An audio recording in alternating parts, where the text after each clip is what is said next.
জয় জগন্নাথ। আজকে জগন্নাথ দেবের শুভ স্নান যাত্রা আর আমরা চলে এসেছি পুরীতে। প্রভুর কৃপায় প্রতি বছর আমরা জগন্নাথ দেবের স্নান যাত্রার দিন পুরীতে চলে আসতে পেরেছি। আজকে সকালবেলা বেশ রোদ, সমুদ্র উত্তাল, জোয়ার এসেছে আর এখন আমরা সোজা চলে যাচ্ছি মন্দিরের কাছে। হিন্দু পঞ্জিকা মতে জ্যৈষ্ঠ মাসের পূর্ণিমা তিথিতে পালিত হয় জগন্নাথ দেবের স্নান যাত্রা।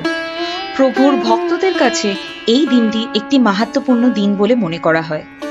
2024 সালে আজকে শনিবার 22শে জুন 2024 পালিত হচ্ছে জগন্নাথ, বলরাম ও সুভদ্রা স্নান যাত্রা। পূর্ণিমা তিথি পড়েছে 21শে জুন সকাল 7টা 32 মিনিটে আর পূর্ণিমা তিথির অবসান হবে 22শে জুন সকাল 6টা 22 মিনিটে। উদয়া তিথির অর্থাৎ যেদিন সূর্য উদয় পাচ্ছে ওই তিথির মধ্যে হিসেবে স্নান যাত্রা পালিত হচ্ছে 22শে জুন। এই দিনটিকে জগন্নাথ দেবের জন্মতিথি বলে মনে করা হয়।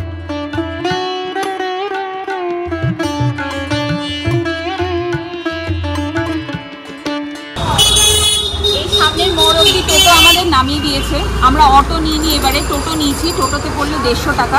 এবার এখান থেকে কিছুটা হেঁটে যেতে হবে, হেঁটে গেলেই সামনে পড়বে মন্দির। পুরীতে স্নান যাত্রা উপলক্ষে জগন্নাথ দেব, বলরাম দেব ও সুভদ্রা দেবীকে কলসি কলসি জল ঢেলে স্নান করানো হয়। এই দৃশ্য চাক্ষুষ করতে এই সময়ে পুরীতে ভিড় করেন বহু বহু মানুষ। কারণ মনে করা হয় জগন্নাথ দেবের স্নান যাত্রা দর্শন করা হলে সব পাপ থেকে মুক্তি মেলে। 108 ঘড়া কলসি জলে স্নান করে এই প্রচন্ড গরমের পর শীতল করেন শরীর জগন্নাথ, বলরাম ও সুভদ্রা।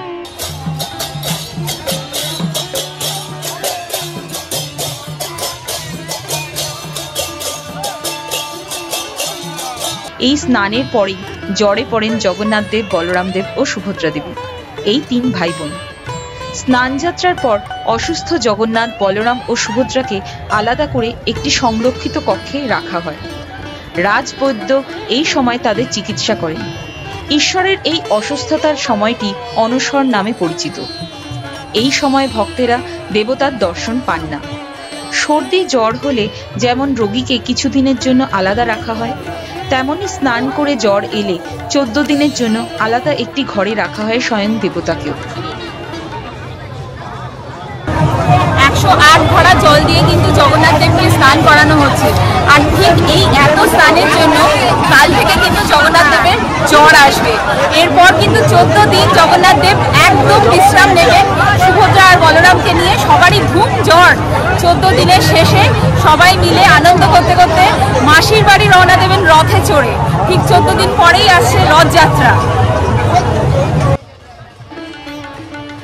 স্নান যাত্রা উপলক্ষে এই সময় অসংখ্য ভক্ত পুরীর মন্দির দর্শনে যান। স্কন্দ পুরাণ অনুসারে পুরীর জগন্নাথ মন্দিরে জগন্নাথ দেবের বিগ্রহ প্রতিষ্ঠার পরেই প্রথমবার রাজা ইন্দ্রদম্নু এই অনুষ্ঠানের আয়োজন করেন। স্নান যাত্রার আগের দিন জগন্নাথ, বলরাম ও সুভদ্রার বিগ্রহের একটি বিশাল শোভাযাত্রা মন্দিরের গর্ভগৃহ থেকে বার করে স্নান বেদিতে এনে রাখা হয়। এছাড়া তাদের সঙ্গে থাকে সুদর্শন চক্র। মদন মোহনের ভক্তরা এই সময় জগন্নাথ দেবকে দর্শন করতে আসেন। এই কয়েকটি দিন মূল মন্দিরে ভক্তদের দর্শনের জন্য জগন্নাথ, বলরাম ও সুভদ্রার বিগ্রহের পরিবর্তে 3টি পটচিত্র রাখা হয়। প্রতিবারের মতো এবারেও প্রচুর জল দিচ্ছে উড়িষ্যা গভর্নমেন্ট থেকে। এত গরম থাকে, সবাইকে ভিজিয়ে দেয়, সবাইকে একদম মানে গরমটা বুঝতেই দেয় না। এবারে যদিও অতটা গরম নেই, মেঘলা হয়ে আছে, রোদ অতটা বেরোয়নি, বাট তাও এই জলটা কিন্তু দারুণ লাগে প্রতিবারের মতো। এই সময় ব্রহ্মগিরিতে অলরনাথ মন্দিরে যান অনেক ভক্তই। তারা বিশ্বাস করেন অনশর পর্যায়ে জগন্নাথ অলরনাথ রূপে অবস্থান করেন। কথিত আছে রাজবৈদ্যর আয়ুর্বেদিক পাচন খেয়ে 15 দিনের মাথায় সুস্থ হয়ে ওঠেন তারা। আর সুস্থ হয়ে ওঠে এরপর জগন্নাথ, বলরাম ও সুভদ্রা রাজবেশে সজ্জিত হয়ে রথে চড়ে মাসির বাড়ি যান, যা রথযাত্রা নামে পরিচিত। এই বছর রথযাত্রা পালিত হবে আগামী 7ই জুলাই। আর জগন্নাথ দেবের স্নান যাত্রার দিন সন্ধেবেলা প্রভু 2 ভাই বোনকে নিয়ে গজ বেশে ভক্তদের সামনে এসে উপস্থিত হন।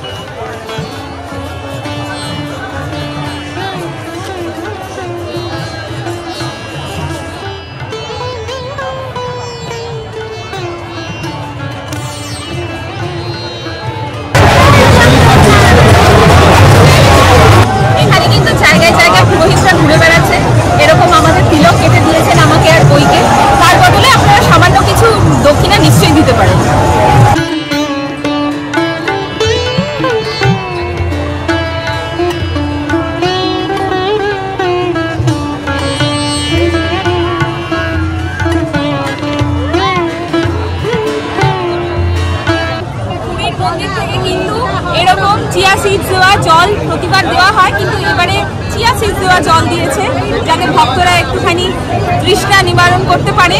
আমরা এখন এই জল খাচ্ছি, খুব ভালো লাগছে।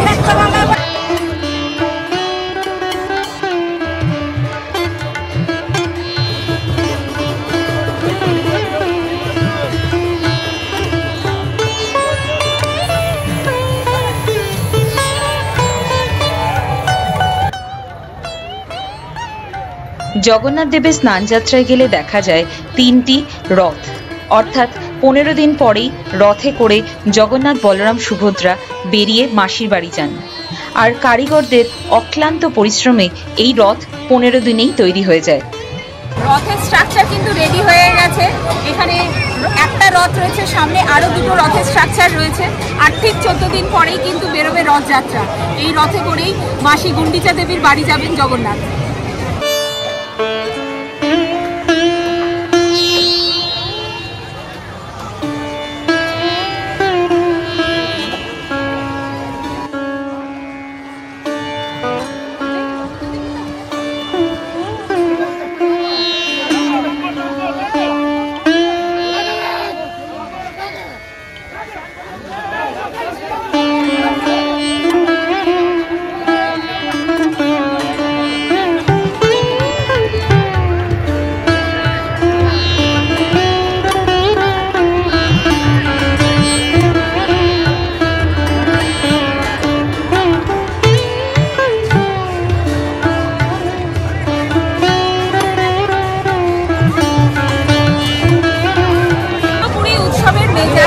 এবারে কিন্তু আকাশ পুরো মেঘলা, ওই জন্য হাওয়াও দিচ্ছে বেশ ভালো। লোকজনের কিন্তু একদমই কষ্ট হচ্ছে না, ভক্তরা প্রাণ ভরে প্রভুকে দর্শন করতে পারছেন। এবারে মেঘলা বলে সামনে কিন্তু চাঁদোয়া লাগায়নি, আর তার জন্য একদম পরিষ্কারভাবে ক্লিয়ারলি জগন্নাথ দেবকে দর্শন করা যাচ্ছে। দারুণ দারুণ এখানে পরিবেশ, সবাই প্রভুর নাম নিচ্ছেন, কেউ কীর্তন করছেন, কেউ এক মনে ডেকে চলেছেন, কেউ অঝরে কেঁদে চলেছেন প্রভুকে দেখে। বিশ্বাস করুন, আমিও প্রথমবার দর্শন করে কিন্তু আজকে কেঁদে ফেলেছি। জগন্নাথ দেবের টান এটাই বলে। জয় জগন্নাথ। স্নানযাত্রায় গেলে জগন্নাথ দেবকে বাইরে থেকে দাঁড়িয়ে অদ্ভুতভাবে ভীষণ সুন্দরভাবে দর্শন করা যায়। কিন্তু যদি কেউ মনে করেন লাইন দিয়ে মন্দিরের ভেতর একদম প্রভুর সামনে গিয়ে দর্শন করবেন, সেই ব্যবস্থাও কিন্তু আছে।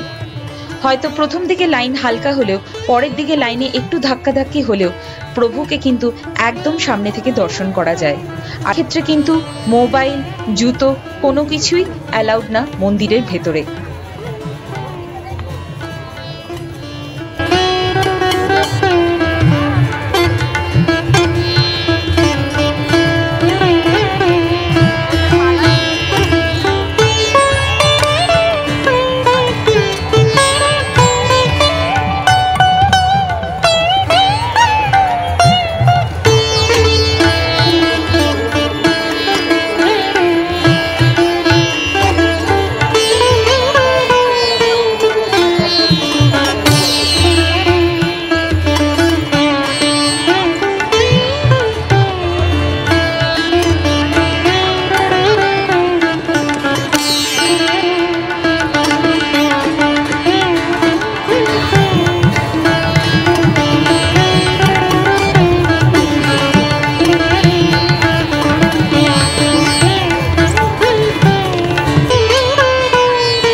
প্রতি বছরের মতো এবছরেও জগন্নাথ দেবের স্নানযাত্রার কিছু অংশ আপনাদের সামনে তুলে ধরার চেষ্টা করেছি মাত্র।